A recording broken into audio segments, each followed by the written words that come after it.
Mirë se erdhe në botën ku askush nuk është i pafajshëm. Sekrete shqiptare, vendi ku rrëfimet më të thella, më të ndaluara dhe më të pathëna të shqiptarëve marrin zë. Na bëni subscribe për histori të ndryshme.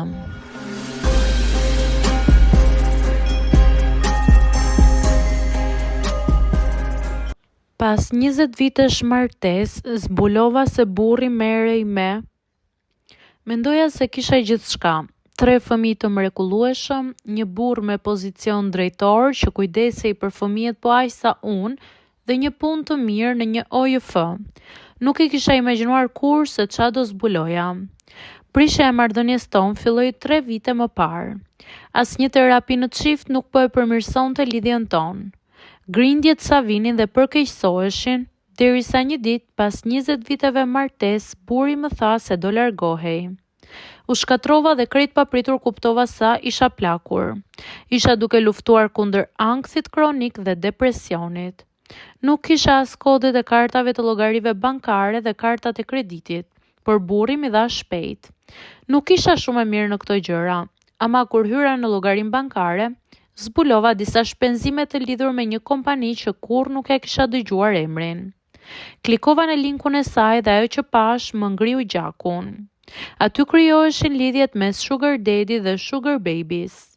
Pra burrat u ofronin para dhe dhurata vajzave më të reja në moshë në këmbim të shoqërisë. O Zot, pra burri im ishte një sugar daddy? U shtanga dhe pasi u qetësova kërkova më shumë në lidhje me këtë punë. Lexova që këta burra u paguanin vajzave kolegjin, rrobat, librat, ushqimin vetëm për të pasur marrëdhënie intime me to. Vetëm ideja po më shkaktonte përzierje.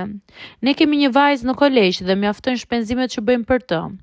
Ashtu me pijame siç isha, dola për të blerë materialet që më duheshin: blok, kapësh letrash, stilolapsa, dhe kur u ktheva në shtëpi qëndrova 12 orë para laptopit.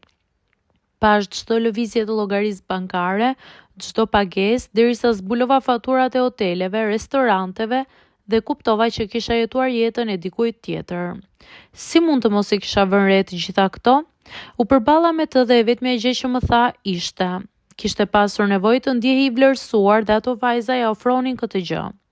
Unë ja dorëzova gjithë çfarë zbulova avokatit tim dhe u divorcova. Hapa llogaritë e mia bankare, bleva një shtëpi time dhe jam tërësisht e pavarur, gati për të hapur një biznes. Zbulova se të jesh e pavarur është diçka e mrekullueshme dhe të rikthen dinjitetin e marr peng. Është akoma më mirë. Tani jam me zonjë vetes, fal edhe jogas dhe librave të shumtë që kam lexuar për përballjen me divorcin.